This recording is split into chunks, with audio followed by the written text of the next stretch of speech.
Hatred could be seen in her expressions. In spite of being restrained by 3 of the men, she continued to struggle to strike those before her. At times she screamed and howled like a dog.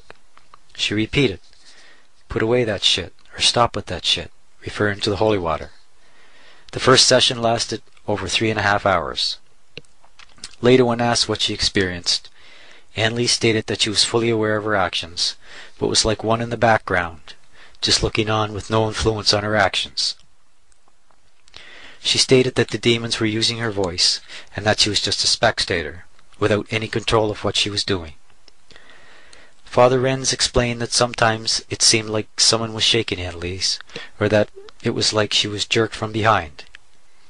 Since Father Renz was too busy praying the Latin prayers, sprinkling the holy water, etc., all according to the Roman ritual, beginning at the second session, the exorcism sessions were tape recorded. All those present were convinced of Anneliese's possession, and placed their hopes in the exorcism sessions to free her. The words of the 67 exorcism sessions over the next 10 months filled 42 audio tapes. The following is a brief excerpt of these tape sessions.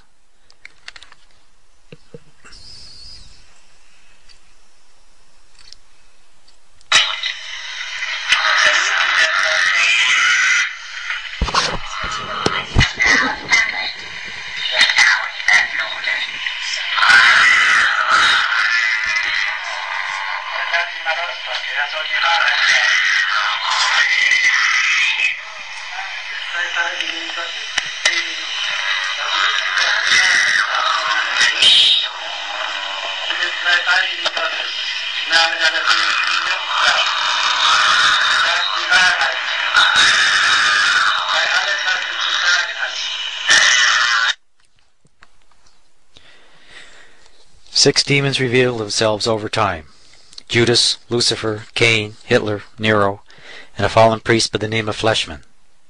They discussed the goings-on within the church, everyday events, and argued among themselves. According to the words from Anneliese, sometimes Padre Pio, Teresa Neumann, and the German mystic Barbara Wiegand were present. On one occasion, Father Renz brought in 3 unmarked glasses of water. One contained holy water from Lourdes, one from San Damiano, and the other tap water.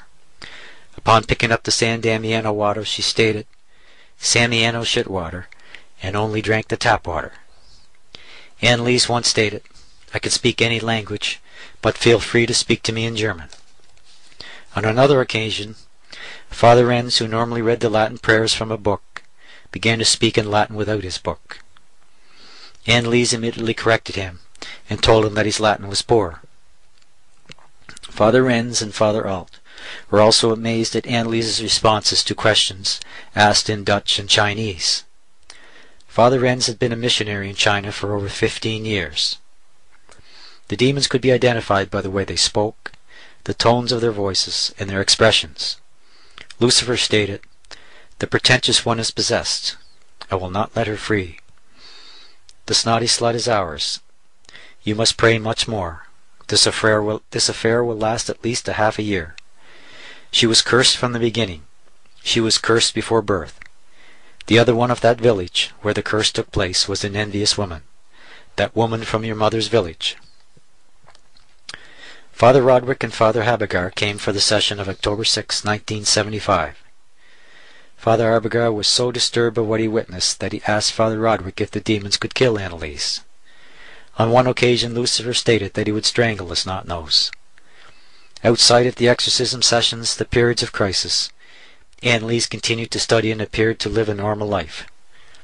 During the exorcism sessions, Anneliese often felt the presence of the Blessed Virgin Mary, various saints, and deceased relatives. On October 13th, the anniversary of Our Lady of Fatima, a change occurred. According to Anneliese, the Blessed Virgin Mary began to communicate to her directly.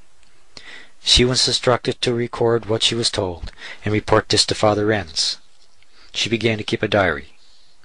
From her diary entry of October 13th, 1975, we read, "Mother of God, you will often receive inspirations of this kind from me. Things will not always be easy for you. Tell this to Father Arnold. Remember, he is your spiritual advisor. Anneliese described these inspirations or messages as, she does not see or hear, but is given to understand and writes as such. There were also diary entries of her Savior. For example, every suffering, even the most commonplace, bears much fruit when united to my suffering. You will suffer a great deal and do penance even now, but your sufferings, your sadness, and desperation will help me save souls. Mother of God, later you will also have visions, if I understood correctly, as compensation for the satanic countenances that I experienced in the past and continue to see. I am not sure if this was not something Satan deluded me with. Diary entry of November 10th, 1975. You will pass all your tests, but you are going to be called upon to undergo tests of a different kind. I will give you my grace. You will be true until death. The exorcism sessions of November and December 1975 were uneventful. Between her trips home, Anneliese worked on her thesis.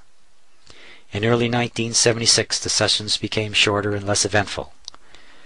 From late February on, the demons had nothing to say. They only made inhumane sounds as Anneliese's body jerked like a rag doll. In March 1976, at the beginning of Lent, Anneliese made a couple of attempts to go home for the weekend, but could not as her body became stiff and she was quite ill. She became so heavy that several men could not lift her into the car. Meanwhile, she was able to work on her thesis.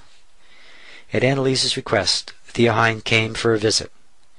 Anneliese attempted to make Thea promise not to let anyone call a physician on her behalf. Anneliese had a deep fear of being found mentally unstable and sent to a mental institution. In April, Anneliese told Father Alt that May and June were going to be difficult months, but July would bring a resolution to her condition. On April 14th, Anneliese met with Dr. Veth to discuss her thesis. On Holy Thursday evening, 1976, Anneliese went to church to pray. She had barely began when she began to sweat profusely. It was late before she made it back to her room. She spent the night on the floor, unable to sleep. She spent Good Friday morning before the altar. After Good Friday services concluded, she remained in the church. Several hours later, a friend found her with her eyes closed, holding a prayer book in a trance-like state. Later she returned with Peter and found Anneliese in the same position. Anneliese didn't respond to Peter's questions, and it was close to midnight before Peter and Anneliese made their way home. Anneliese explained to Peter all that had happened, and how she now had an idea of what Jesus had suffered during his passion. Anneliese's condition worsened. It was agreed, too, that Anneliese stay for a while at Edelben, where Father Alt was pastor. Anneliese could work on her theses, and Father Alt would be close by if needed. At times, Anneliese moaned and screamed for hours. She would not eat and slept on the floor. While in Edelman, Anneliese stated to Father Alt very seriously, "I know now what will happen. I know that this coming summer will be hard and terrible, and I know I will not survive. No one can tell me any different. I will not survive."